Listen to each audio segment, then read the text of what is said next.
Praise the lord. దేవునికి మహిమ కలుగును గాక. ఈరోజు దేవుని వాక్యాన్ని చదువుకుందాం.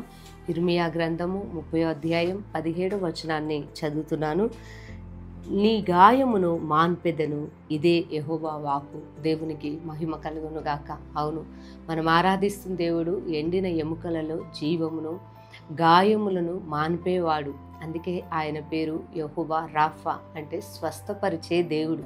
దేవుని బిడ్డలారా, ఈరోజు నీ శరీరంలో ఆరోగ్యము లేదేమో, నీ మనసులో నెమ్మది లేదేమో, చాలా రోజుల నుంచి మెడిసిన్ వాడుతూ బలహీనుడు అయిపోతున్నావేమో, ఏమాత్రం కూడా శక్తిని పొందుకోలేని స్థితిలోనే ఉన్నావేమో. అయితే దేవుడు, మనం ఆరాధిస్తున్న దేవుడు స్వస్థపరిచే దేవుడు. అవును, ఆయన మాటలో, ఆయన చూపులు, ఆయన పొందిన దెబ్బలలో మనకు స్వస్థత ఉన్నది అని దేవుని వాక్యం సెలవిస్తుంది. అవును, ఈ ఉదయకాలంన ప్రభువు నిన్ను స్వస్థపరచగల సమర్థుడు.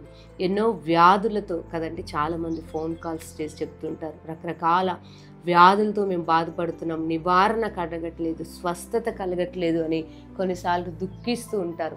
మా సంపాదన అంతా కూడా వ్యాధులకు ఆ ఒక మెడిసిన్కే ఖర్చు అయిపోతుంది అని కొన్నిసార్లు బాధపడుతూ ఉంటారు. అయినా విడుదల లేదు, స్వస్థత లేదు అని బాధపడుతూ ఉంటారు. అయితే మరొకసారి ప్రభు ఉదయ కాలమున బలహీనులైన మీతో ఒకవేళ అనారోగ్యంతోనూ బాధపడుతూ ఉంటే, మానసికమైన ఒత్తిడితోనూ బాధపడుతూ ఉంటే, దేవుడు నీతో మాట్లాడుతున్నాడు.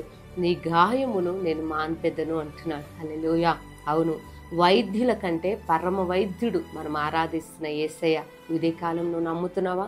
విశ్వసించినట్లయితే దేవుని మహిమను చూస్తావు. ఈరోజు నీ శరీరంలో మార్పును చూస్తావు, స్వస్థతను చూస్తావు, విడుదలను దేవునికి అనుగ్రహించబోతున్నాడు. నీ గాయములన్నీ కూడా ఆయన మాన్పి నీకు ఆరోగ్యాన్ని, క్షేమాన్ని, స్వస్థతను ప్రభు ఇవ్వబోతున్నాడు. గనుక ఈరోజు దేవుని యందు విశ్వసించు. అయ్యా, నీ వాక్కును పంపి నన్ను బాగు చేయమని అడగండి. ప్రభు మిమ్మల్ని స్వస్థపరచబోతున్నాడు. మీ కొరకు చిన్న ప్రార్థన చేస్తాను. సర్వశక్తి గల దేవా, స్తోత్రం. అవునయ్యా, వాగ్దానం చేసిన దేవా, మీరు స్వస్థపరిచే దేవుడు.